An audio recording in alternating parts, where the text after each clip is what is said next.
তো সালাম নবীজির তরিকায়, যে কোনো সালামই রাসূলুল্লাহ সাল্লামের তরিকায়। তবে সালাম দেওয়ার সুন্নত আদব আছে। যিনি বসে আছেন, যিনি দাঁড়িয়ে আছেন, বসাওয়ালাকে সালাম দেবে। যিনি হাঁটছেন, তিনি দাঁড়ানোওয়ালাকে সালাম দেবেন। যিনি বাহনে চড়ে যাচ্ছেন, সাইকেলে, গাড়িতে, তিনি রাস্তা দিয়ে হেঁটে যাওয়া বা বসাওয়ালাকে সালাম দেবেন।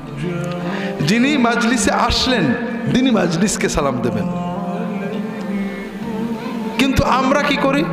ক্লাসে যখন স্যার যায়, সুন্নত হলো স্যার সালাম দেবে, কারণ সে ঢুকলো। কিন্তু আমাদের নিয়ম কি? হ্যাঁ, এটা ইসলামী নিয়ম না। আমাদের দেশে এমন দুরবস্থা, আপনি যদি ড্রাইভারকে, হেল্পারকে সালাম দেন, ওরা দিশে পায় না যে কি করবো, উত্তর দেবো না, কারণ ওরা সালাম দেবে।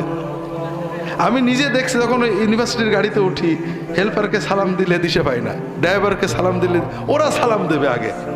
নিয়ম হলো ওরা নিম্ন শ্রেণী, ওরা আমাদের সালাম দেবে, আমরা শুধু ঘাড় নাড়াবো। ওটা আবার কিন্তু হারাম।